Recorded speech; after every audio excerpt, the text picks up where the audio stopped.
दोष ऐसे हैं जिसके जीवन में होंगे तो उसको कभी शांति, कभी सुख, कभी ऐश्वर्य ये टिकेगा नहीं और दुर्गति निश्चित हो जाएगी।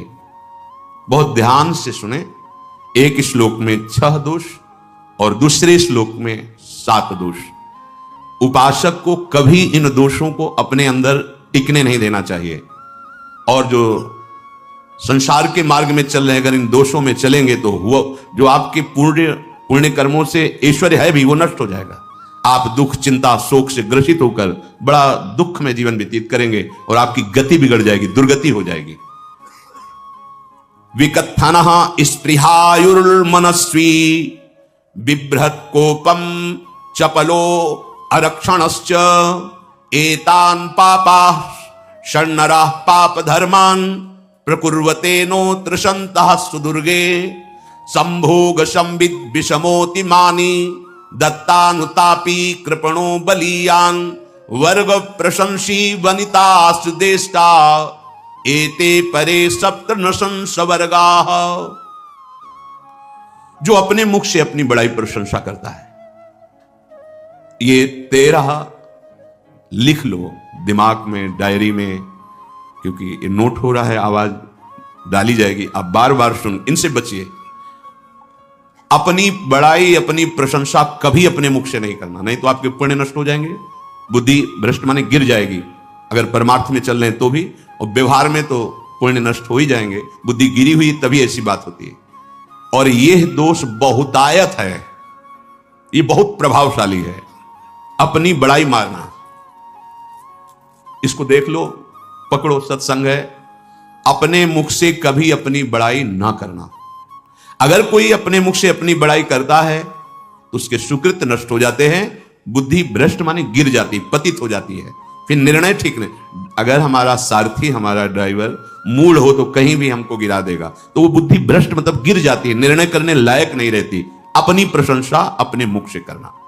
दूसरा, लोलुपता, ये वृत्ति नहीं होनी चाहिए। धर्म से चलेंगे, धर्म के द्वारा जो हमें प्राप्त होगा उसी से हम अपना भरण पोषण करेंगे। आपके बच्चे स्वस्थ होंगे, बुद्धिमान होंगे, परिवार में बहुत सुख और शांति होगी, भले दीपक की तरह जलो, बहुत काल तक रहेगी। लक्ष्मी जी भी आपके घर में बहुत काल, हम ये नहीं कहते कि बहुत नहीं, जितनी है बहुत सुख शांति से चलोगे। अगर लोलुपता करोगे, हिंसा, छल कपट, व्यभिचार, चोरी, ऐसे धन आ जाए, वो आएगा, लेकिन वो हाइलोजन की तरह आएगा, एकदम प्रकाश और फ्यूज, बिल्कुल अंधकार करके जाएगा। देख लेना, तुम्हारे जो सुख के हेतु हैं, तुम्हारा शरीर, तुम्हारे बच्चे, तुम्हारी पत्नी, तुम्हारा परिवार, उसको देख के तुम रात दिन जलोगे बिना आग के। ऐसे उनके आचरण होंगे, ऐसे उनके अंग होंगे, ऐसे उनके दिमाग होंगे, ऐसा उनका व्यवहार होगा। ये लोलुपता अगर उपासक में या किसी में है तो उसको नष्ट कर देती है, सावधान। तीसरा, यदि आपका अपमान होता है तो आपको उसे सहन करना होगा, उससे आपके पाप नष्ट हो जाएंगे। जो तनिक सा भी अपमान होने पर बहुत क्रोध करके दूसरे का अपकार करने लगता है, यह आपका पतन करा देगा, यह आपको फंसा देगा, हृदय जलेगा, अर्थव्यवस्था नष्ट होगी, पूरा परिवार दुखी होगा। जरा सा अपमान की संभावना में आप किसी से भी भिड़ गए, किसी से भी, वो ये प्रवृत्ति आपका पतन कर देगी। उपासक में तो अपमान सहना अमृत है, नीचा अपमानम सुधा, पर व्यवहार में भी ज्यादा उत्तेजित मत होइएगा। ये तो कुछ मिनट की बात है, अगर आपने उसे मारा, पीटा, रिपोर्ट हुई कानून की, ओ फंसते चले जाओगे, अर्थ जाएगा, समय जाएगा, चिंतन जाएगा, बहुत तरह से हानि हो जाएगी। अगर आप सह गए तो आपका सहना उसके लिए आग बन जाएगा। उमा क्षमा साप होते भारी, तुम्हें दंड देने की जरूरत नहीं, उसका एक कर्म ही उसे दंड दे देगा। आप शांत हो जाइए, आप सत्संगी हैं, आप शांत रहिए। चौथा, निरंतर क्रोध और उसका चिंतन। बैठे बैठे बस द्वेषियों का चिंतन ही हो रहा है, अंदर क्रोध का चिंतन और द्वेषियों का चिंतन ही हो रहा है। द्वेष भरी बातें, द्वेष भरे क्रियाएं, उन्हीं का चिंतन करके जलते रहना क्रोध से। उपासक को तो क्रोध करना ही नहीं चाहिए, बहुत शांत। ठीक है, अभ्यास में कभी क्रोध हो सकता है, उसको फिर समन करो, अंदर से प्रायश्चित, जैसा कि अब गलती हुई, आगे नहीं करेंगे। और व्यवहार में भी क्रोध को आप पीना सीखें। अगर बार बार आपका क्रोध प्रकट होता ही रहेगा, आपका स्वभाव बिगड़ जाएगा, आपके पुण्य नष्ट हो जाएंगे, आपका जीवन नष्ट हो जाएगा। देने वाला उतना दे देगा आपको, आनंदित रहो, पैसा खर्चा सब, पूरे जीवन का विध्वंस मचा दिया क्रोध ने। कहीं भी आप देखो, किसी से क्रोध करके देखो, फिर देखो तुम्हारा भजन चल रहा है, तुम्हारी वो आनंद वृत्ति है नहीं, जलोगे और वो जलन और गुस्सा दिलाएगी और वो बैठे बैठे जलो नहीं। ये क्रोध जो है, ये चाहे व्यवहार में हो चाहे परमार्थ में, दोनों की हानि करने वाला है। और आश्रित जनों की रक्षा ना करना। अगर कोई भाग कर आपके पास आ गया है, कोई पशु पक्षी या कोई मनुष्य, आपको चाहिए कि अब चाहे हमारे पहले प्राण जाएं, उसकी रक्षा करेंगे। सीवी जैसे तो कोई बिरले ही होते हैं, पर इतना जरूर ध्यान रहे, जैसे कोई पशु पक्षी किसी भय से आपकी सीमा के अंतर्गत आ गया है, अब उसकी रक्षा करनी है आपको। अगर आप स्वयं मार देते हैं या मरवा देते हैं, ये आपके सुकृत नष्ट कर देगा, यह आपकी दुर्गति का कारण बन जाएगा। और जो पाप कर्म उत्साहित होकर करते हैं, उपासक को तो बहुत सावधान रहना चाहिए, पर व्यवहार में भी जो नहीं करना चाहिए, अगर वो पाप कर्म आपके द्वारा मन में प्रेरित हो रहे हैं, संकल्प बन रहा है, क्रियाएं हो रही, दुर्गति पक्की, पुण्य नष्ट हो जाएंगे, दुख अशांति बढ़ती चली जाएगी, कभी शांति नहीं प्राप्त कर पाएंगे। ऐसा नहीं कि जो मन में आवे सो करें। पापाचरण निडर और उत्साहित होकर करना, अगर ऐसे लक्षण है, निश्चित दुर्गति होती है। ये 6, अपनी बहुत बड़ाई करने वाला अपने मुख से, लोलुपता, तनिक से अपमान में सहन ना करने वाला, निरंतर क्रोधी और आश्रित जनों की रक्षा न करने वाला, और निडर हर्षित होकर पाप कर्म करने वाला। दूसरे श्लोक में 7 है, 6 7। 1, संभोग का ही चिंतन करना, संभोग में ही मन लगाना, संभोग दूसरी स्त्रियों के साथ करने की भावना रखना। संभोग, पहला है संभोग, रात दिन बैठे बैठे बस यही चिंतन करना, गंदी बातों का, गंदी बातें देखना, गंदी बातें सुनना, गंदी बातों का चिंतन करना।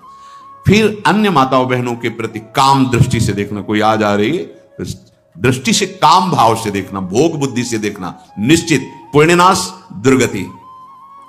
बड़े बड़े उदाहरण इतिहास में हैं जिन्होंने ऐसा दृश्य नेत्रों से देखने की चेष्टा की, मन में संकल्प किया भोगने का, नष्ट हो गए, चाहे वो कितने बड़े प्रतापी हो। ये दुर्योधन कोई साधारण थोड़ी है, भगवान व्यासदेव जी के द्वारा ही तो, भगवान व्यासदेव जी ही इसकी उत्पत्ति का कारण है। आप देखो, इतने महान पुलस्त जी ही उत्पत्ति का कारण है रावण की। बस ये ऐसे दोष हैं जिनके कारण जीव नष्ट हो जाता है। ठीक है, धर्मयुक्त काम भगवान ने आदेश किया है, आपका पाणी ग्रहण संस्कार हो गया है, संतान उत्पत्ति की भावना से कुछ पवित्र तिथियों का त्याग करते हुए चर्चा में हुई है। एक नियम है, एक आदेश है शास्त्र का।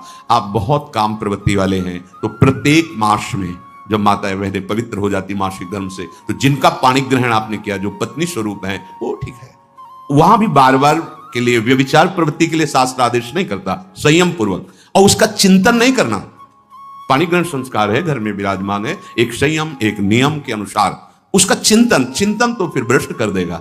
चिंतन प्रभु का करना है, चिंतन प्रभु की सेवा जो आपके कर्तव्य, इसके चिंतन से बचो। घातक है, बहुत बड़ा जहर है, अगर विषय चिंतन होने लगा तो मरोगे, जिंदा जलोगे, दुर्गति भी होगी। ये अंदर की जो आग है ना, कामाग्नि, ये इतनी बढ़ती चली जाएगी, तुम्हारे होश खराब हो जाएंगे कि मुझे क्या करना चाहिए क्या नहीं करना चाहिए। कोवा मदांधो मदनातुरोमा, अंधा हो जाएगा, नहीं दिखाई देगा अनुजा तनुजा क्या है कौन है, कुछ नहीं, भ्रष्ट बुद्धि। संभोग का चिंतन नहीं। धर्मयुक्त काम आदेश है शास्त्र में। यदि आप प्रवृत्ति मार्ग में हैं तो अपनी पत्नी को जो पाणी ग्रहण स्वीकार किया है, वहां भी पवित्र तिथियों का त्याग करते हुए, एकादशी है, रामनवमी है, नव दुर्गा है, जन्माष्टमी है, राधाष्टमी, जो पवित्र तिथियों का त्याग करते हुए और ऐसे जो मर्यादाएं हैं उसके अनुसार, और कहीं पराई स्त्री के साथ संभोग की बात, निश्चित दुर्गति पक्की है। ऐसे ही माताओं के लिए है, स्त्री शरीर के लिए है। यदि वो ऐसी गलत चेष्टा, तो पतिवंचक पर पति रति करही, रौ नरक कल्प सत पर ही। ये भोग चिंतन से बचने की चेष्टा कीजिए तो क्रिया से अपने आप बच जाएंगे। क्रिया के पहले चिंतन होता है, चिंतन से ही क्रिया का आवेश आता है। चिंतन संभालिए, इसी से भगवत प्राप्ति होती है, चिंतन से, और इसी से दुर्गति भी होती है। अनन्यस चिंतयन्तु माम, भगवान चिंतन करें, मेरा करो, कर्तव्य कर्म मेरे को समर्पित करो। अब जब चिंतन संभोग का होगा तो बुद्धि भ्रष्ट हो जाएगी। ये जो राक्षसी प्रवृत्तियां सुनने को मिलती है ना, कि ऐसा हुआ, वो देखा सुना और चिंतन किए, और इतनी राक्षसी वृत्ति आ गई कि बस अब उनमें और राक्षसों में कोई अंतर नहीं रह गया। दूसरा, विषमता रखने वाला, सबके साथ बर्ताव ऐसा कि मैं बहुत श्रेष्ठ हूं और दूसरे सब नहीं, ऐसा व्यवहार नहीं। सब भगवत स्वरूप है, समान व्यवहार। जैसे आपके भोजन है तो जो आप पा रहे हो वही सबको दीजिए, बैठने की व्यवस्था, उठने की व्यवस्था, क्रम बाई क्रम, पर उसको भी नीच भाव से मत देखिए। उस कोटि का उसको प्यार दीजिए, दुलार दीजिए, सम्मान दीजिए। इतनी विषमता ना फैलाते रहे अपने जीवन में कि आप सबके निंदा के पात्र बन जाए। विषमता नहीं, सबको प्यार। हाँ ठीक है, पुत्र का अलग प्यार है, भाई का अलग प्यार है, पिता का अलग प्यार है, पर हमारा व्यवहार प्रीति युक्त होना चाहिए, विषमता भरा नहीं होना चाहिए। अगर हमारे चित्त में विषमता ही रही तो संसार है, प्रभु नहीं है। जीत विषम संसार कीर्ति जग बिस्तर है। जो विषमता पर विजय प्राप्त कर लेता है वही भगवत प्राप्ति का अधिकारी। ये विषमता बहुत बड़ी हानि है। तीसरी बात, अत्यंत मानी होना। जहां आपके प्राण कमजोर होंगे, पुण्य नष्ट होगा, आयुश्री सब नष्ट होना है, ऐसे आचरण करवाएगा गुरुजनों के साथ, महापुरुषों के साथ। ये बहुत नीच प्रवृत्ति है। अत्यंत मान प्रियता, मुझे सम्मान मिले, उत्तम प्रवृत्ति है। सबको मान देना, स्वयं अमानी रहना। चौथा, दान देने की बात कह के मुकर जाना या दान देकर पश्चाताप करना। दे दिया है, बहुत जल रहे हो, दूसरे से वार्ता कर रहे हो कि पता नहीं क्या यार बुद्धि में हो गया, हमने उसको इतना कहा था, उतना दे दिया, क्यों दे दिया, ऐसा ऐसा, मतलब अंदर चिंतन करना, क्यों दे दिया, तो दिया। इसके बाद जो आपका जलन हो रही, पश्चाताप, सुकृत नष्ट हो रहे हैं। दान देकर पश्चाताप करना या दान देने की बात कह के मुकर जाना। जैसे आपने कह दिया आपको इतना इतना ऐसा, अब आप मुकर गए, ब्याज सहित तुम्हें देना होगा, ये तुम्हारी दुर्गति का कारण बन जाएगा। ऐसे ही नहीं बोलना चाहिए, बहुत होश से। वाणी एक अमोल है, जो कोई बोले जान, ये तराजू तौल के तब मुख बाहर आन। पांचवा, अत्यंत कृपण होना। ना परिवार को सुखी कर पा रहा, ना अपने को सुखी कर पा रहा है। एक एक सिक्का बैंक में जो मर गया। धन की वास्तविक गति यही है कि अपने परिवार को खूब उसकी अनुकूलता प्रदान करो, उसमें से कुछ हिस्सा किसी ऐसे को जिससे तुम्हें बदले में कुछ लेने की भावना ना हो। कोई साधु महात्मा, गाय, पशु, पक्षी, किसी भी जीव बीमार है शरीरधारी, उसके जिससे कुछ कभी लेने की भावना ना हो, एहसान की भावना ना हो। सो धन धन्य प्रथम गति जाकी, धन्य हो गया उसका धन। अब वो कृपण का धन किसी काम में, ना स्वसुख, ना परिवार के सुख, ना धर्म कार्यों में, व्यर्थ जीवन चला गया। उसी धन का चिंतन करना, उसी का संग्रह करना और उसी की रक्षा करते करते शरीर छोड़ देना, तो चिंतन बिगड़ गया। तो कह रहे हैं जो कृपणता है और अर्थ और काम की प्रशंसा, उसी की चर्चा, उसी का चिंतन, रुपया और भोग, उसी की चर्चा कर, जहां बैठे रुपया की चर्चा, भोग की चर्चा, जहां एकांत में बैठे उसी का चिंतन, कैसे रुपया बढ़े, कैसे भोग मिले। और अगर अवसर मिला तो रुपया अधर्म से आवे चाहे धर्म से, उसको इसकी कोई परवाह नहीं। भोग चाहे धर्म से हो चाहे अधर्म से, जिसका अर्थ और काम भोग ही चिंतन है वो धर्म नहीं। जिसका धर्म चिंतन का विषय है तो अर्थ और काम भी ऐसा होगा जो मोक्ष प्रदान करने वाला हो। धर्म, अर्थ, काम, मोक्ष।